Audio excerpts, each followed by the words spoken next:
자, 이 사순절에 예수님을 만난 사람들, 그런 주제로 함께 말씀을 나누면서 기도하기를 원합니다. 계절에 안 맞게 생뚱맞게 무슨 동방박사 본문을 읽었나, 그리고 여러분들이 궁금해 하실 것 같습니다. 동방박사들이 예수님을 만난 첫사람들이잖아요.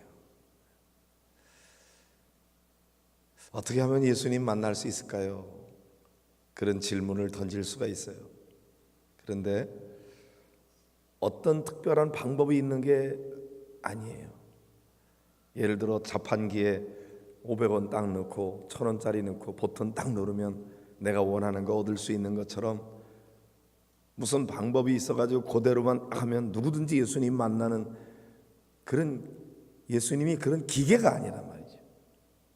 예수님은 인격적인 분이시기 때문에 방법이 따로 있어서 그대로만 입력하면 그런 아웃풋이 나오는 그런 분이 아니고요.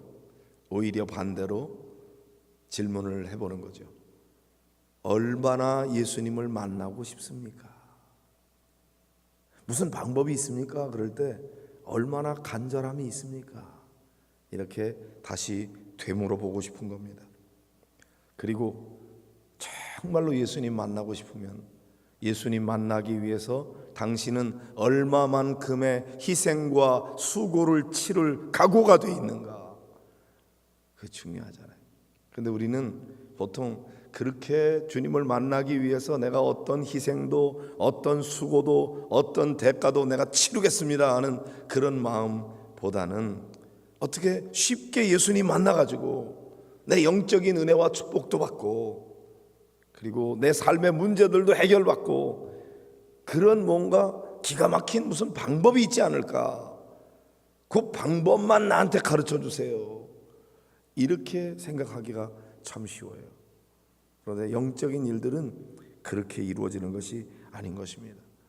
그냥 예수님이 내 삶의 문제를 해결하기 위한 수단이 아니고 내가 예수님 만나서 평안을 얻고 축복을 받는 수단이 아니에요.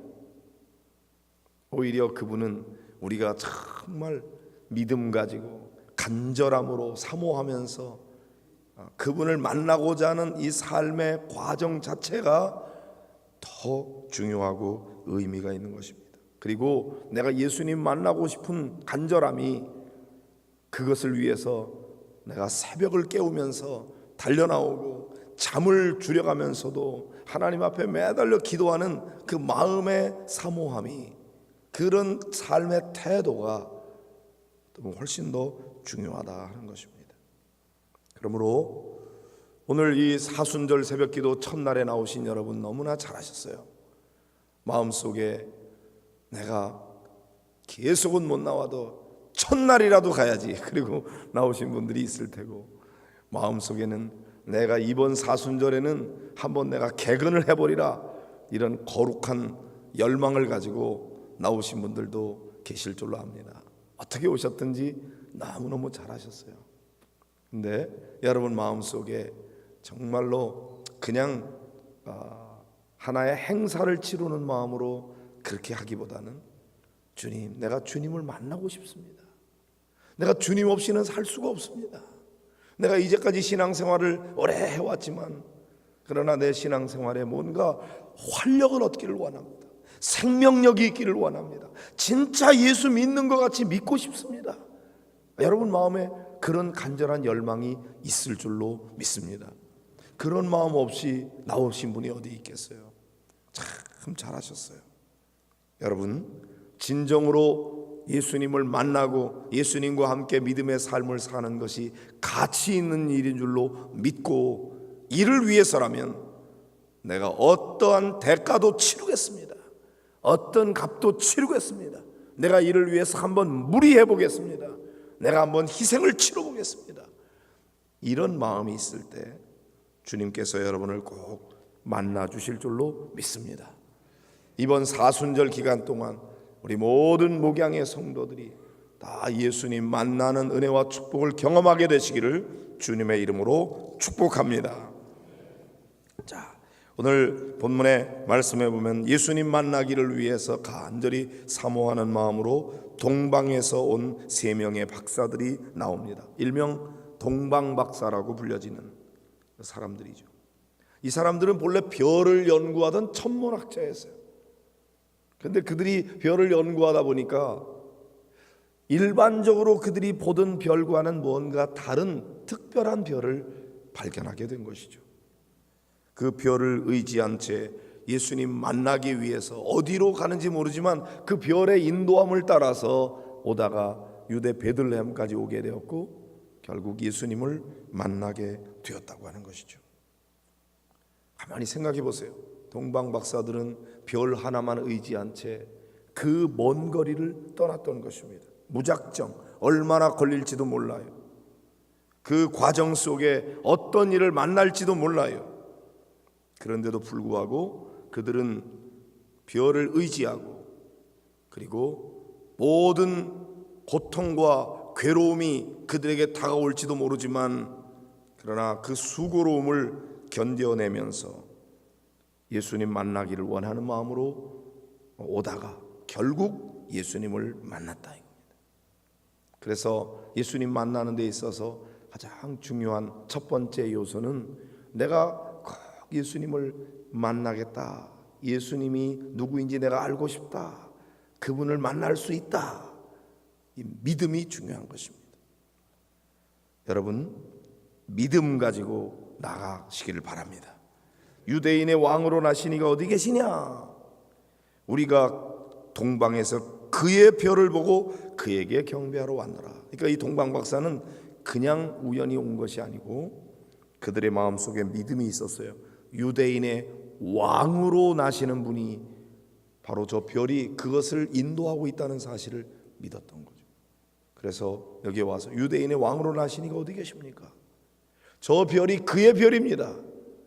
보통 별이 아니고 우리가 그의 별을 보고 그에게 경배하러 왔습니다. 이렇게 말을 했던 거죠. 하늘에 떠 있는 별빛 누구에게나 비칩니다. 그러나 그 많은 사람들 중에서 동방 박사들만이 메시아의 탄생을 의미하는 별을 볼 수가 있었어요. 왜요? 그들에게 바로 메시아의 탄생에 대한 믿음이 있었기 때문인 거죠. 믿음의 눈으로 바라보게 될 때에 그 특별한 별을 볼 수가 있었고 그 별의 인도하심을 따라서 길을 떠날 수가 있었던 것입니다. 그러므로 성도 여러분, 여러분 모두도 다 내가 주님을 만나고자 하는, 만날 수 있다고 하는 믿음을 가지고 이 새벽에 달려나오시기를 바랍니다. 여러분이 아시는 얘기일 거예요. 크리스찬 유모집에 보면은 어떤 집사님이 캄캄한 밤에 벼랑길을 가다가 발을 헛디뎌 가지고 벼랑에서 떨어지게 됐어요. 다행히 어떤 나무 뿌리를 붙잡게 됐습니다. 그래서 큰 신이 살게 되었죠. 바닥에 떨어지지 아니하고 공중에 매달려 있어요. 하도 깜깜해 가지고 한치의 앞도 보이지 않으니까 아래를 내려다 보니까 막 물소리가 멀리서 들리고 있습니다. 이야, 이거 놨다가는 나는 그냥 벼랑에 떨어져서 죽겠구나, 그렇게 생각을 하고서 하나님 나 좀 살려주세요 기도를 했습니다. 네, 하나님의 음성이 들렸어요. 그래, 내가 너와 함께하마. 네 잡은 것을 놔라 그러시는 거예요. 그러니까 이거 놓으면 어떡합니까? 나는 벼랑에 떨어지게 돼 있는데 이거 놓을 수 없습니다.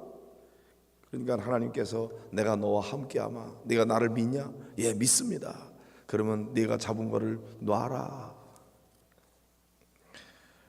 여기 힘은 점점 빠져나가고 벼랑에 떨어질 것 같은데 자꾸 이거는 놓으라 그러고 놓으면 죽을 것 같고, 그러니까 이 집사님이 거기 하나님 말고 누구 다른 사람 없어요.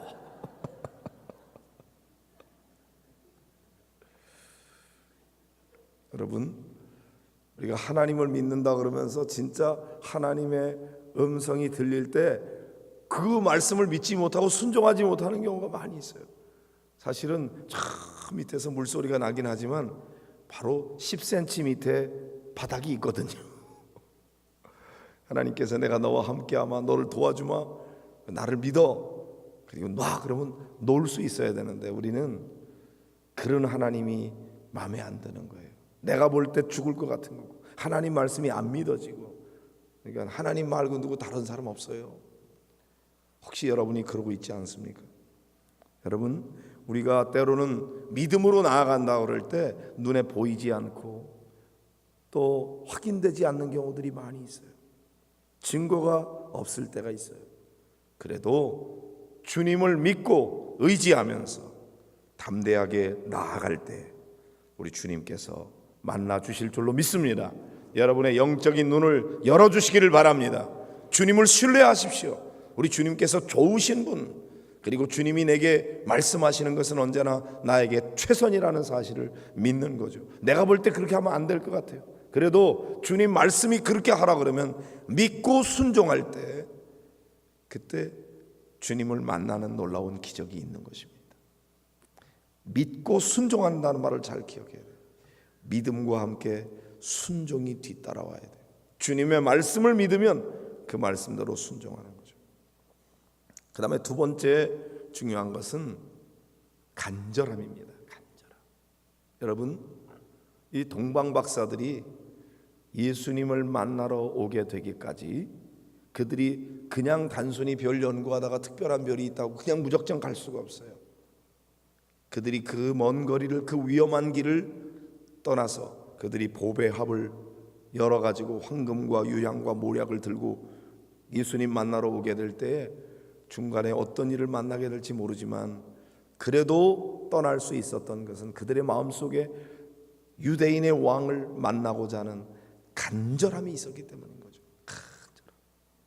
그러니까 그 먼 거리를 떠나서, 그 위험한 길을 떠나서 대가를 치르면서 그들이 떠나게 됐던 거죠. 인하대 유태익이라고 하는 교수님이 쓴 책 중에 보면 제목이 간절함이 답이다, 그런 책이 있습니다. 사람들에게 물어봅니다. 여러분들에게 꿈을 이루고자 하는 간절함이 있습니까? 여러분은 어떤 꿈이 있습니까? 그 꿈을 이루고자 하는 간절함이 있습니까? 그렇게 질문합니다. 예, 간절함이 있습니다. 얼마나 간절히 원하십니까? 간절히 원합니다. 그런데 얼마나 원하십니까? 솔직하게 한번 대답해 보세요. 그리고 질문을 해보면 사실은 그냥 그렇게 하기를 원하는 막연한 꿈은 있지만 꼭 그렇게 돼야 되겠다고 하는 간절함이 없는 경우가 많이 있더라는 거죠. 그냥 그렇게 되면 좋고 뭐 안 돼도 어쩔 수 없지, 그런 정도의 희망 가지고는 그 꿈을 이루어내기가 어렵다는 거죠. 중도에 포기하는 경우가 많이 있다는 거죠. 그래서 여러분, 이 여우가 토끼를 잡으러 막 달릴 때 토끼가 도망을 가고 여우가 잡으러 갑니다. 어떤 때는 여우가 토끼를 잡을 때가 있지만 많은 경우에 여우가 토끼를 잡지 못하고 놓치는 경우가 많아요. 왜 그런가 생각해 볼 때요, 여우는 한 끼의 식사를 위해서 토끼를 잡으려고 그러는 거예요. 근데 토끼는 죽기 살기로 뛰는 거예요. 나는 붙잡히면 죽는 거예요. 여우 입장에서는 저거 잡으면은 내가 한 끼 식사를 해결할 수 있고, 안 잡으면 또 다른 거 잡아도 되고, 뭐 그런 마음으로 뛰면은 절대로 토끼를 잡을 수가 없다는 거죠. 한 끼의 식사를 위해서 뛰는 자와 목숨 걸고 뛰는 자는 다르다는 것이죠. 뭐가 달라요? 간절함이 달라요. 세상의 모든 일은 간절한 만큼 이루어진다, 간절함이 답이다, 그런 내용을 이 교수님이 하고 있는 것입니다. 여러분들에게 묻습니다. 여러분은 예수님 만나기를 얼마나 간절히 원하십니까? 예수님 만나면 좋죠. 지금까지 못 만났는데 못 만나도 그냥 사는데 못 만나도 할 수 없죠. 그런 마음으로는 못 만날 가능성이 많다는 거죠. 나는 예수님 없이는 못 살겠습니다. 내가 주님을 떠나서는 아무것도 할 수 없습니다. 포도나무에 붙어 있는 가지처럼 이 나무에서 떨어지면 나는 죽습니다. 포도 열매를 못 맺는 것만 아니라 내가 말라서 죽습니다. 그런 영적인 갈급함으로, 간절함으로 주님 만나기를 원할 때, 그때 우리가 예수님을 만날 수 있다. 주님께서 그런 사람에게 꼭 만나 주시는 거고요. 기도도 마찬가지예요. 어떤 데는 하나님 이런 거 도와주세요. 도와주면 좋고 안 돼도 할 수 없고 그런 기도도 많이 있어요.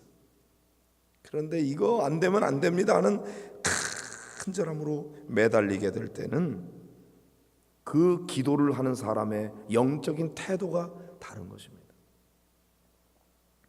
이번 이 사순절 기간 동안 여러분이 어떤 마음으로 오늘 나오셨는지 한번 자기 자신을 점검해 보세요. 교회에서 뭐 사순절 기도회 한다 그러니까 한 번쯤 나가줘야 되지 않아? 그래도 최소한 내가 교회 집사인데, 권사인데, 장로인데, 그리고 한 번쯤 나와주는 마음으로 왔을 수도 있어요. 그 사람은 그만큼의 은혜를 받는 거예요. 그러나 그래, 내가 한번 이번에 도전해보자. 내가 정말 주님 만나지 않고는 난 살 수가 없다. 주님 나를 꼭 만나 주십시오. 그런 마음으로 이 동방 박사들이 그런 마음으로 떠나게 될 때 결국 예수님을 만나게 되었고, 10절에 보면 그들이 별을 보고 매우 기뻐하고 기뻐하더라. 그래서 보배합을 열어서 그 귀한 예물을 아기 예수께 드리면서 그분을, 예수님을 만나는 그런 놀라운 은혜와 축복을 이들이 경험하게 되었는데, 그래서 그 별을 보고 매우 기뻐하고 기뻐했다고 그랬잖아요. 우리 모든 성도들도 다 예수님을 이번 기회에 꼭 만남으로 말미암아 기쁨으로 충만하고, 야, 신앙생활이라는 게 바로 이런 것이었구나, 이런 여러분의 체험이 있게 되기를 주의 이름으로 축복합니다.